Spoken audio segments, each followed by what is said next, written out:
Bismillahirrahmanirrahim. Waa isla microscopy isiniif ibsaa turuun kooga yaa viidiyoo dabartirraa hubachuun keessan ni dandahama. Ammas irra deebiidhaan gilgaala afur tuqaa takka jechuudha. Hojjannee gara mata dureetti aanutti kan dabarru ta'a jechuudha. Gaafilee armaan gadiif deebii sirrii ta'e filadhu jedha.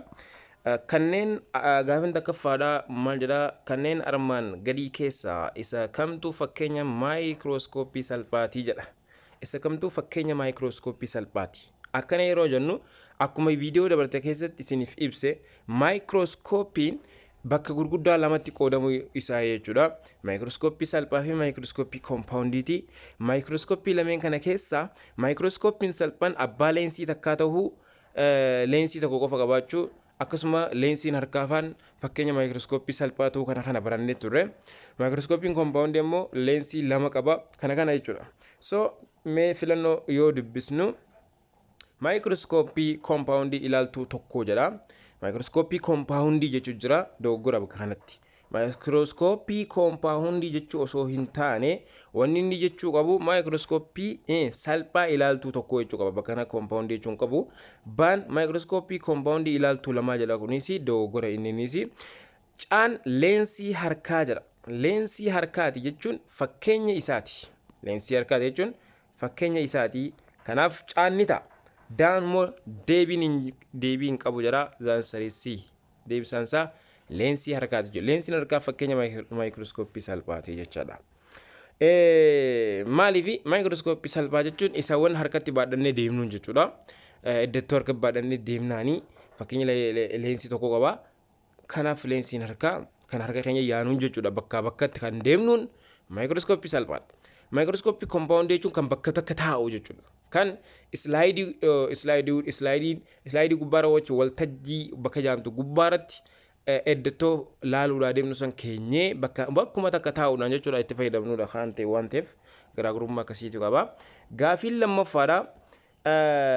Qaama maayikirooskooppii koompaawundii islaayidiin irra kaa'amu jedha. Kan islaayidiin irra kaa'amu qaama maayikirooskooppii islaayidiin irra kaa'amu kan irra kaa'amu kami jedha. Wanteessaa waltajjii qabdu islaayidii naannaysituu wanteessaa jedha. Deebisaan maal ta'a? Deebisaan waltajjii ta'a. Waltajjii gubbaarratti islaayidiin kaa'ama. Okay? Kana jennaan. Gaafiin itti aantu maal jetti? Gaafiin itti aantu jechuudha. Leensota wanteessaa maayikirooskooppii armaan gadii keessaa humna guddisee mul'isuu ol aanaa kan qabu kami jedha. Humna guddisee mul'isuu ol aanaa kan qabu isa kamii jedha. Innis tokko abbaa leensii lamaati. Abbaa leensii lama wantoo hamma si'a 100 guddisee mul'isuu danda'a. Kan armaan gadii gaafii sadaffaa bira deeyna.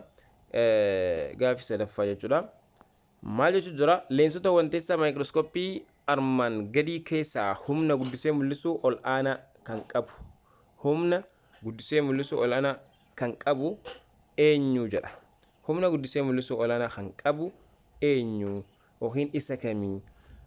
Aan 10 si'a 10 jechuudha. Baan 4 caan 100 daan 400 jedha. 4 si'a 10 medium isa jiddu galeessa abbaa aangoo jiddu galeessa jedhudha. 4 isa abbaa aangoo gaxaanaa kennuun sanii wanteessaa gisee addaan heerru jechuudha.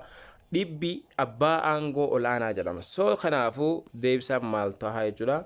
Deebisaan caadhaa jechuudha. Zaansariisii. Kanneen armaan gadii keessaa amala maayikirooskooppii salphaa kan ta'e kami jedha. Amala maayikirooskooppii salphaa kan ta'e kan ibsu kami jedha. Abbaa leensii lamaati likkii miti. Abbaa leensii tokkooti nini wantoo hamma si'a 100 guddisee mul'isa likkii miti kanaasi maayikirooskooppii koompaawundiidha. Caan abbaa leensii tokkooti jedha. Very nice. Zaansaris abbaa leensii tokkoo kan jedhu kana jechuudha. Abbaa leensii tokko caa jechuudha. Akka kanaa jechuudha. Leensii tokko waan ta'eef.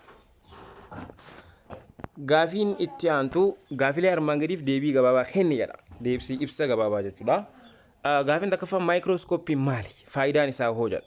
Maayikirooskoopiin maali yeroo jedhu ibsisaa akkuma viidiyoo dabarate keessatti isinii kaa'e. Maayikirooskoopiin jecha lamarraa kan dhufe yoo ta'u maayikiroo and iskoopiidha inni. Maayikiroo jechuun wantoota baay'ee xiqqoo ta'an, wantoota xixiqqoo ijaan hin mul'anne yoo ta'u, iskooppii jechuun guddisee mul'isu jechuudha. So maayikirooskooppii jechuun meeshaalee ooptikaalaa kanneen leensii qaban kan wantoota ija keenya qofaan arguu hin dandeenye gargaarsa maayikirooskooppiitti fayyadamuudhaan wantoo san eddattoo san guddisee kan nutti mul'isu jechuudha. Faayidaan isaas maali? Guddisee nu mul'isuudhaan maalummaa wantoota sanii ibsuu akka nuti dandeenyu yookiin caasaa qaama wanta tokko siigalee caasaa qaama wantoota sanii akka nuti hubachuu dandeenyu, wantoota ijaan arguu hin dandeenye maalummaa wantoota kan nuti ibsuu hin dandeenye daran akka beekuu dandeenyu kan godhu jechuudha. Kanaaf leensii akkasuma seeliillee argama seeliillee sababa argama seelilaa akka nuti beeknu wanti godhe maali? Argannoo waa'ee maayikirooskooppiiti. Okay, osoo maayikirooskoopiin hin argamin dura waa'ee seelidhaa beekamtii waa'ee seelidhaa hin jiru ture. So based on that maalirratti hundaa'uudhaan waa'ee maayikirooskooppii irratti hundaa'uudhaan sila waa'ee seelillee beekuu dandeenya jechuudha. Seeliin bu'uura lubbu qabeeyyii hundaa ta'ulleen ergas booda beekamuu danda'a jechuudha. Kanaaf akkana. Kanaaf gaafiin lammaffaadhaa argannoo maayikirooskooppii keessatti beektota gumaachaa godhamee lama barreessaa jedha. Tokko Roobert Huukii fi Robert Hooke, inni biraa Anthony Van Leeuwenhoek barattoota yookiin ijoollee lameen jechuudha. Isaaniitu maayikirooskooppii hojjetanii akkasitti gumaacha godhan jechuudha. Okay, gumaacha godhanii Robert Hooke, Anthony Van Leeuwenhoek jennee bira darbuu ni dandeenya. Inni biraa waa'ee seeliiti. Seeliin akkuma jalqaba dubbachuuf yaale seelii jechuun bu'uura wantoota lubbu qabeeyyii jechuudha. Lubbu qabeeyyiin kamiyyuu bu'uurri isaa maali? Seeliidha. Ka'umsi duraa seeliidha. Seeliin wantoota lubbu qabeeyyiidhaaf jechuudha. Dura seelii jenna. Dura seeliidha. Itti aanee tishuu waan jaamu jira. Tishuu booda maaltu jira? Qaamaa jira. Qaama waan jedhamu qaama jijjiirama jechuudha. Eega qaama booda maaltu jira? Sirna qaamaati. Sirna qaamaa. Erga sirna qaamaatiin maali wanni nuti argannu? Orgaanizim. Qaama guddaa orgaanizimii jedhamu kana argannaa jechuudha. Qaama guddaa orgaanizim.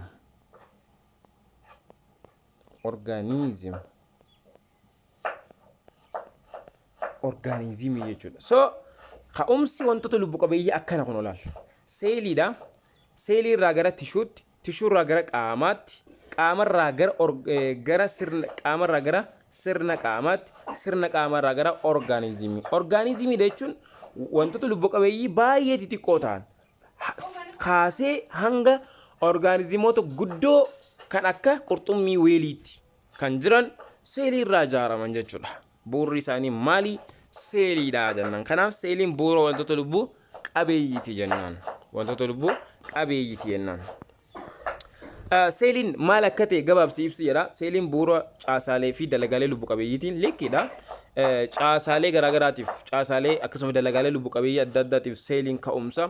Orgaanizimoonni hundi seelii tokko yookiin tokko ol irraa kan ijaaramanidha. Orgaanizimoonni hundinuu takka seelii gosa tokko irraa ijaaraman, takka seelii gosa tokko ol irraa ijaaraman, gosa garaagaraa jechuudha. Orgaanizimoonni seelii tokko qofa qaban orgaanizimoota seel qeenxee jedhaman. Orgaanizimoota jechuun wantoonni lubbu qabeeyyiin seelii tokko qofa irraa kan ijaaramantu jira. Akkasuma seelii garaagaraa jedha. Kan seelii tokko qofa irraa ijaaraman sun maal jedhama? Orgaanizimii seel qeenxee jedhama jechuudha. Orgaanizimoota seel qeenxee jedhama. Orgaanizimoonni seelii tokko ol qaban immoo orgaanizimoota seel hedduu jennaan. Kanneen akka bineeldota, bineensota, namoota. Kanneen akkanaa kun orgaanizimoota seelii garaagaraa irraa ijaaraman jechuudha. Okay. Seelonni baay'een hammi isaanii xiqqaa waan ta'eef gargaarsa maayikirooskooppiitiin malee ijaan hin mul'atanii jedha. Sirriidha. Orgaanizimoonni seelonni hedduun jechuudha ijaan waan hin mul'anneef hammi isaanii baay'ee xiqqaa waan ta'eef maali gargaaramnee beekuu dandeenya jechuudha. Maayikirooskooppiidhaatti gargaaramnee kan beekuu dandeenyudha jechuudha. Waa'ee argamaa fi hiika seelii bira yoo dhufnu dagaagina saayinsii seeliif shoora guddaa kan taphate kalaqamu maayikirooskoopiiti jedha. Yes. Seeliin akka beekamuuf shoora guddaa kan taphate maali jechuudha? Maayikirooskoopiin argamudha jechuudha. Saayinsiin waa'ee seelii qo'atu kan jalqabame jaarraa 20ffaa keessadha. Haa ta'u malee garuu beektonni waa'ee seelii irratti hojii isaanii jaarraa 17ffaa irraa kaasee dhiyeessaa turaniiru. Waa'ee argama seelii ilaalchisee mata duree 4 takka jalatti kan baratan yaadadhaa jedha. Kun egaa sila waa'ee seelii ilaalchisee isa gara oliitti dubbatame jechuudha. Isa kana mata duree kana dura dubbatame irratti waa'ee seelii jechuun sanuma. Khabira 4 kan jedhu caasaalee seelii fi dalagaa isaaniiti. Seeliin caasaalee akkam qaba? Dalagaan isaanii wal fakkaatamoo garaagarummaa qaba waan jedhu laaluudha. Seelonni caasaalee adda addaa kan dalagaa mataa isaanii qabanii jedha. Seeliin gosa takkaa miti jenne. Seelonni gosa adda addaa jira jenna. Isaan hundinuu caasaalee adda addaa qabu. Dalagaa mataa isaanii kan adda addaa qabu jechuudha. Qabiyyeen seelii meembireenii seeliin marfamee jiru bakka gurguddoo lamatti qoodamaa jira. Qabiyyeen seelii meembireenii seeliidhaan marfamee jiru bakka gurguddoo lamatti qoodama. Isaanis Niikulasii fi saayitoopilaazmaadha jedha. Seelonni qaama gurguddaa sadii qaba.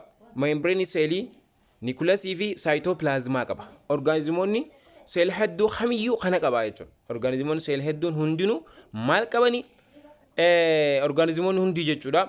Niikulasii, saayitoopilaazmaa fi meembireenii seeliiti. Kan ofirraa qaba, of keessaa qabanii.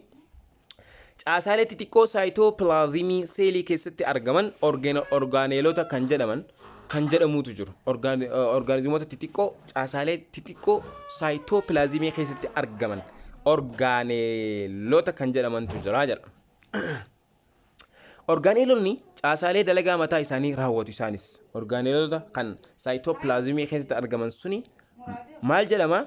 Dalagaa mataa isaanii raawwatu. Fakkeenyota orgaaneelota keessaa muraasni maayitokoondiriyaa, kilooroplastii, raayiboozomii fi kanneen kana fakkaatan orgaaneelota fakkeenya eenyuti? Orgaaneelota fakkeenya maayikirooskoopiitii jechuudha. Fakkeenya maayikirooskoopiitii jennaan.